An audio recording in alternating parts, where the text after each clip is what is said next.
할렐루야. 여러분들에게 주님의 큰 은혜가 넘쳐나기를 축원합니다. 오늘은 어린이 주일, 다음 주일은 어버이 주일, 그리고 세 번째 주일은 부부 주일, 그리고 마지막 주일은 웨슬리의 심 주일.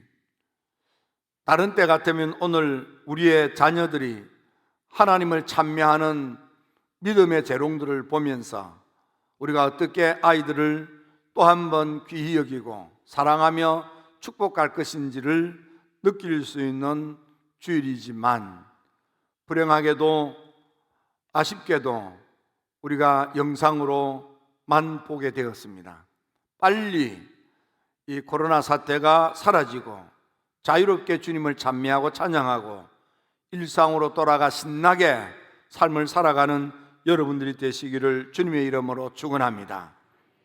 성경에 보면 아이들을 어떻게 양육하고 키워야 하는지를 보여주는 좋은 사례들이 많이 나와 있습니다. 그 가운데도 대표적으로 모세입니다. 모세에 대해서는 우리가 너무 많이 아는 것 같은데 이런 일화가 있습니다. 외국에 가서 열심히 공부를 해서 구약학 박사 학위를 받고 귀국했습니다. 그리고는 전도사로 파송받고 진급시험을 치르게 됐습니다. 시험관이 질문을 했습니다. 모세의 부모님의 이름이 뭡니까? 하고 여쭈었더니 머리를 벅적 꺾고 답을 못했답니다. 모세의 어머니 요게벳, 우리 다 알고 있습니다. 근데 가끔씩은 모세의 아버지 이름은 모르는 경우가 있습니다. 하기야 모세의 아버지 이름 몰라도 구원받는데 조금도 지장이 없습니다. 레위 지파 가운데 고앗의 아들로 태어난 이가 있는데 그의 이름이 아므람입니다. 아므람은 요게벳을 아내로 얻어서 그 둘 사이에서 삼남매를 두게 되는 것입니다. 그래서 미리암이라고 하는 딸 하나와 그리고 아론과 모세라고 하는 두 아들을 두게 된 것입니다.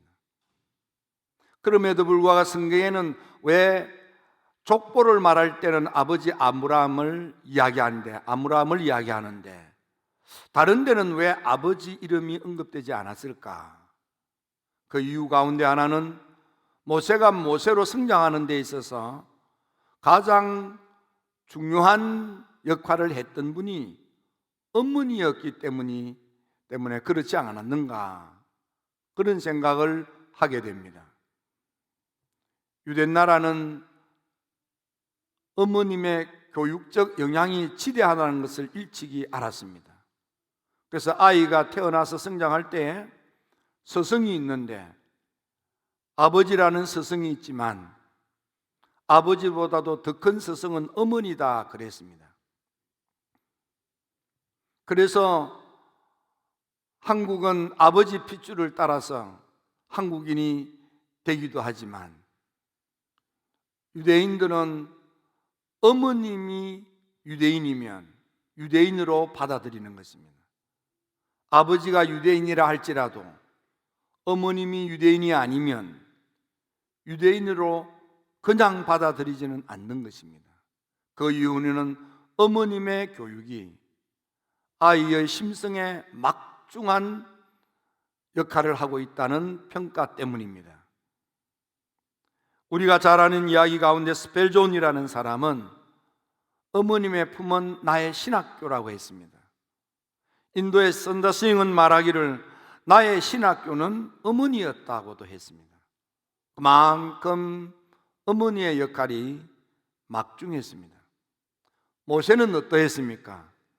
아이를 낳아 키워 양육할 수 없는 때에 태어난 아이가 모세입니다. 그 가운데서도 어머니 요게벳은 목숨을 걸고 모세를 낳아 하나님의 사람이 되도록 잘 양육하고 키운 것입니다. 애굽의 제국 임금은 바로입니다.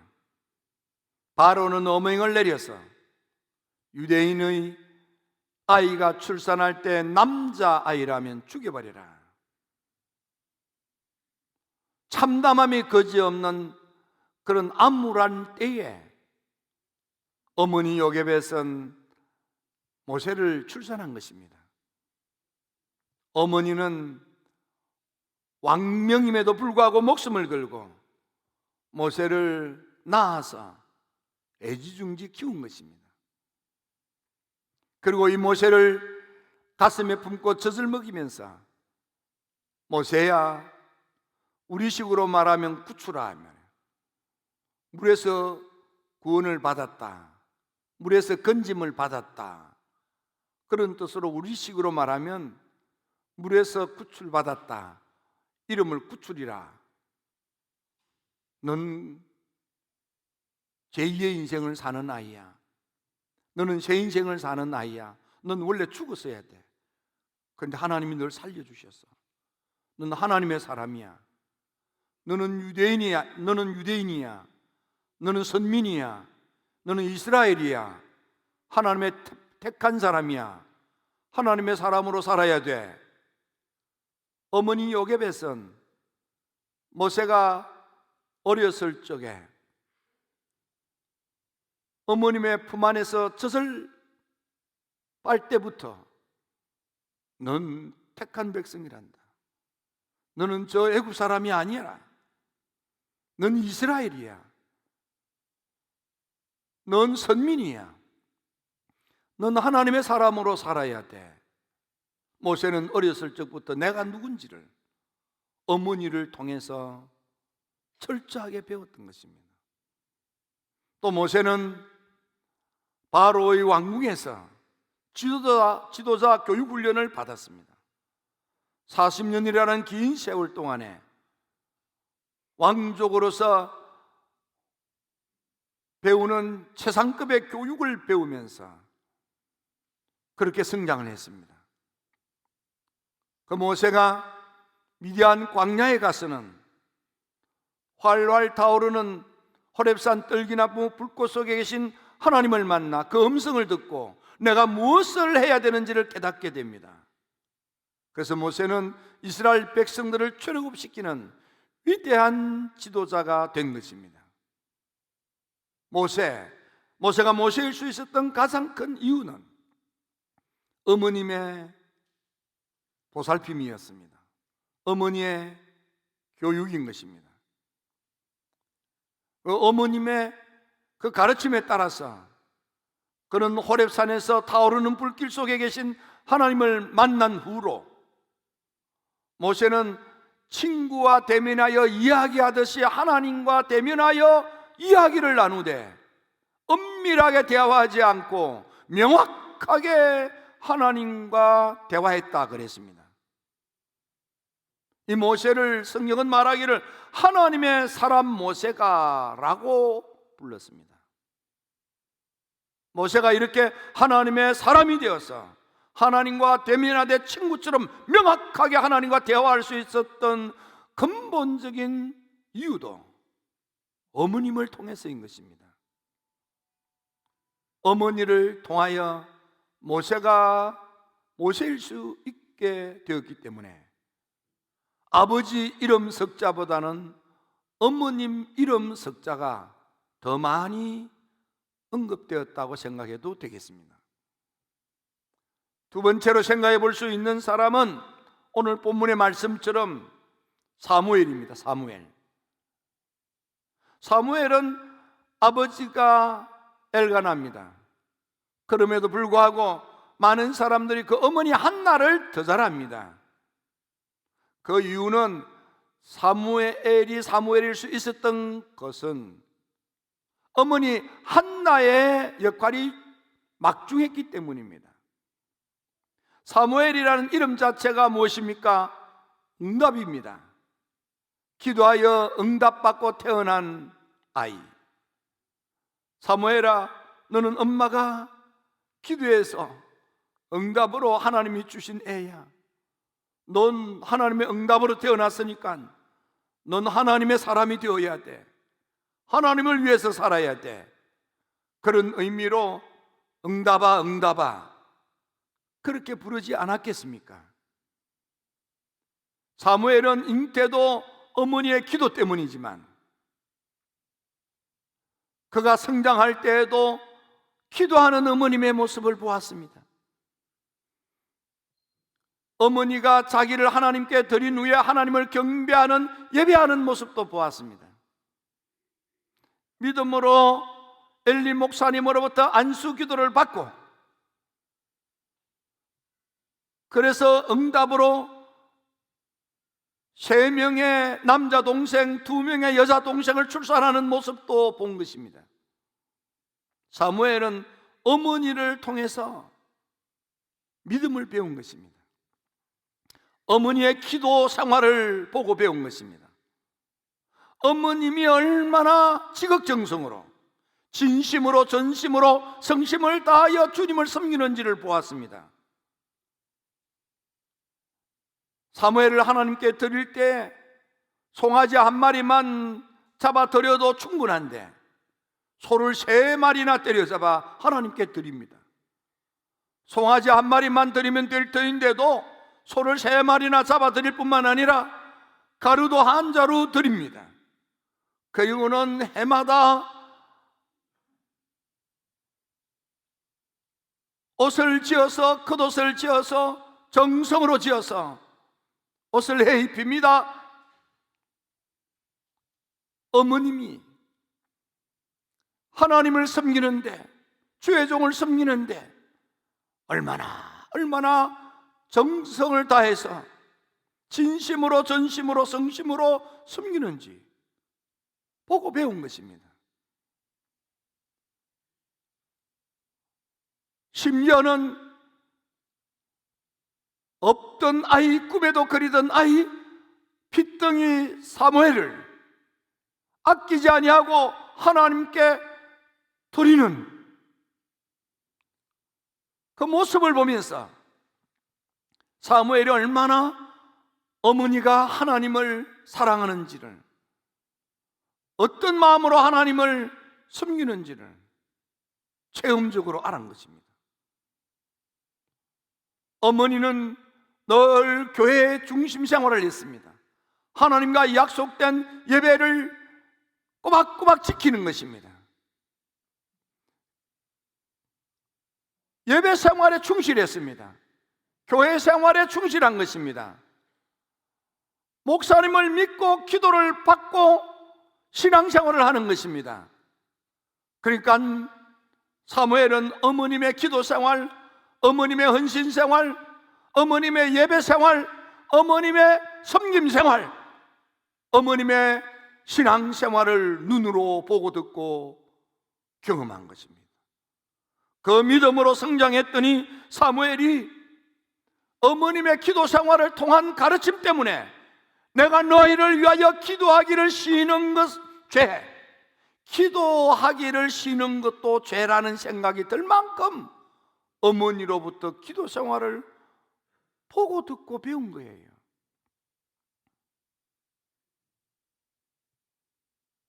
사무엘일 수 있었던 것은 바로 어머니 한나의 믿음과 헌신과 삶 때문이었던 것입니다. 그래서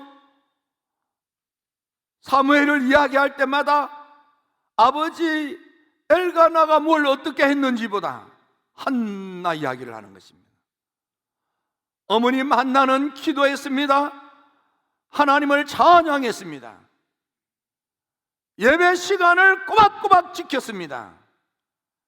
하나님께 이만큼 드려도 될 것을 3배, 4배로나 정성을 다하여 최선을 다하여 하나님께 예물 드립니다. 어머님의 진심 어린 하나님을 향한 성심의 신앙을 보고 배운 사무엘이 위대한 하나님의 사람, 사사가 되고 선지자가 된 것입니다. 오늘 본문 말씀에 보니까 아이 사무엘이 점점 자라는데 하나님과 사람들로부터 은총을 더욱 받더라, 이렇게 되어 있습니다. 하나님으로부터 은총 받는 사람, 사람들로부터 은총 받는 사람, 하나님으로부터 인정받고 사람들로부터 존경받는 훌륭한 아이로 성장했다는 뜻입니다. 어머님 때문에. 여러분들은 여러분의 아들, 딸들에게 어떤 모습의 어머님이십니까? 신약 성경에 보면 디모데를 볼 수 있습니다. 디모데라는 이름은 하나님을 공경한다, 하나님을 영화롭게 한다, 하나님께 영광을 돌린다, 그런 뜻이 있습니다. 그러니까 아이를 낳아 키울 때에 공경아, 아마 그렇게 불렀다, 그렇게 생각해도 되겠습니다. 너는 하나님을 공경해야 될 사람이야. 너는 하나님을 영화롭게 해야 될 사람이야. 너는 하나님께 영광을 돌려야 될 하나님의 사람이 되어야 돼. 이렇게 교육을 받고 성장한 아이가 디모데다, 그리 여기시면 되겠습니다. 디모데는 외할머니 로이스의 믿음, 어머니 유니게의 신앙의 혈통을 이어받고 성장했습니다.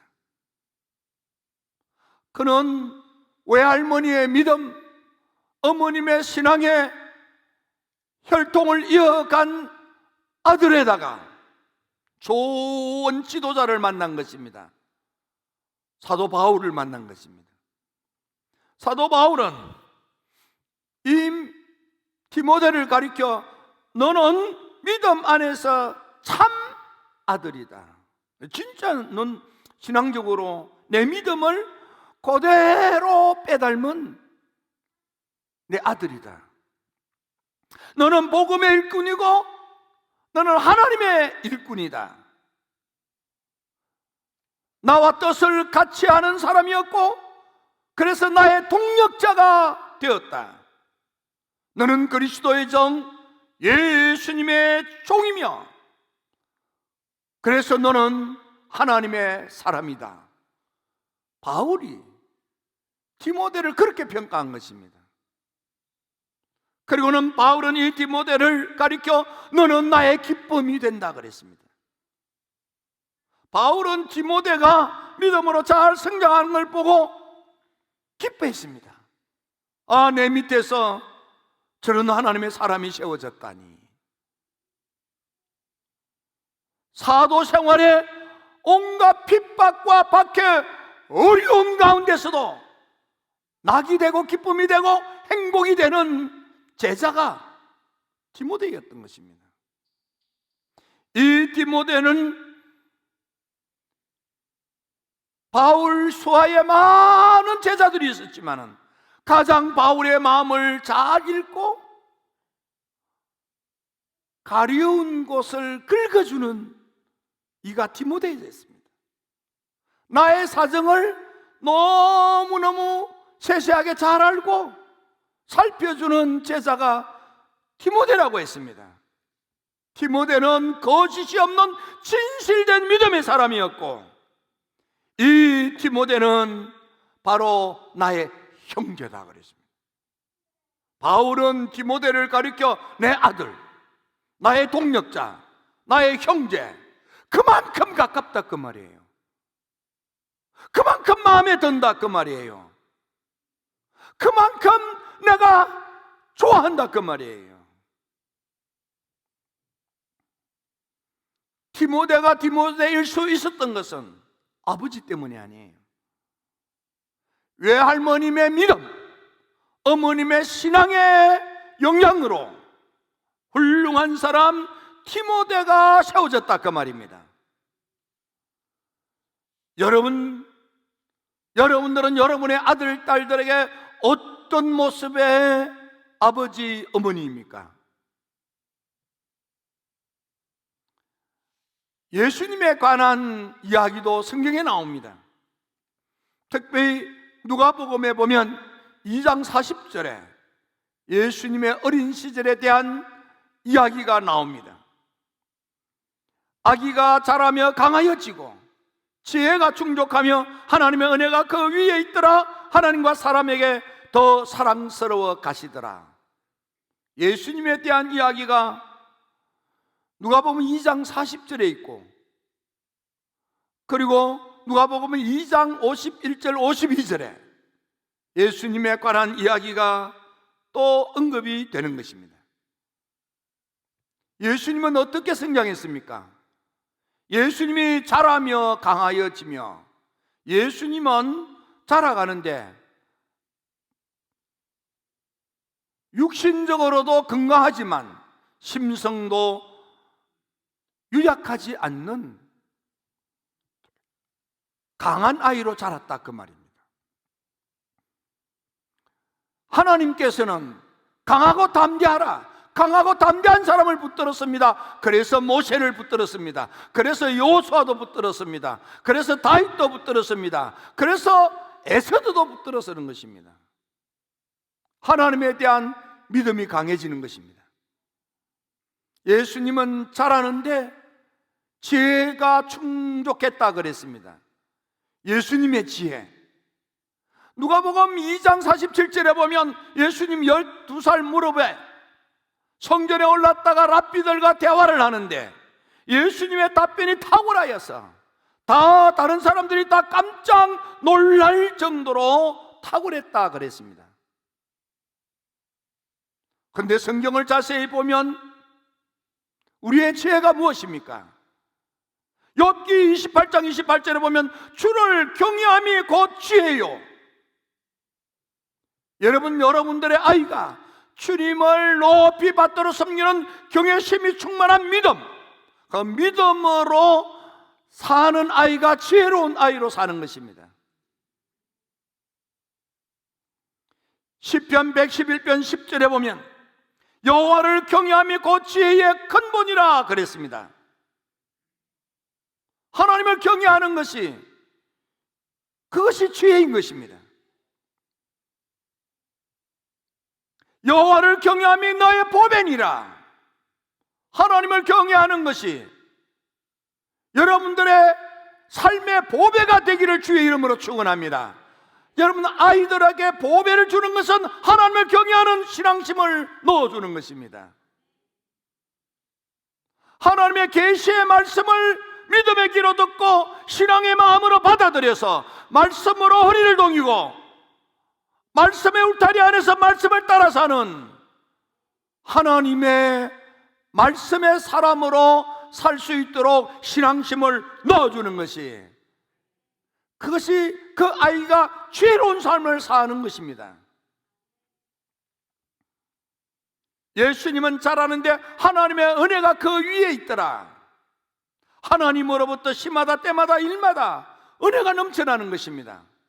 요한복음 1장 14절에도 보면 은혜와 진리가 충만하더라. 여러분의 아들, 딸들에게 하나님의 은혜와 하나님의 진리가 충만하도록 신앙의 반석 위에 성장하도록 양육하셔야만 하는 것입니다. 요한복음 1장 16절에 보니까 은혜 위에 은혜더라. 하나님의 은혜는 받고 또 받아야만 되는 거예요. 예수님이라도 하나님의 은혜를 받고 또 받은 것처럼 여러분의 자녀들이 하나님의 은혜를 받고 또 받도록 하나님의 은혜가 차고도 넘치는 삶으로 축복의 미래로 나아가게 하십시오. 특별히 누가복음 2장 52절에 보면 예수님의 지혜와 키가 쑥쑥 자라가는데 하나님과 사람들한테 더 사랑스러워 가시더라. 하나님의 사랑을 받는 예수님, 사람들의 사랑을 받는 예수님, 더 많은 사랑을 받는 예수님. 여러분의 아들, 딸들이 하나님의 사랑을 받게 될지어다. 많은 사람들로부터 존경을 받고 많은 사람들로부터 칭찬을 받는 축복의 아들, 딸들이 되기를 주님의 이름으로 축원합니다. 오늘 어린이 주일을 맞이해서 내가 우리 아이들에게 얼마나 건강한 아이로 성장하도록, 얼마나 여호와를 경외하는 지혜로운 아이로 성장하도록, 얼마나 우리의 아들, 딸들이 하나님의 은혜가 차고도 넘쳐나도록 하나님과 사람들의 사랑을 더 많이 받는 아이로 양육했는지를 물어보면서 우리의 마음을 다시 다짐해야 하겠습니다. 기도드립니다. 좋으신 아버지 하나님,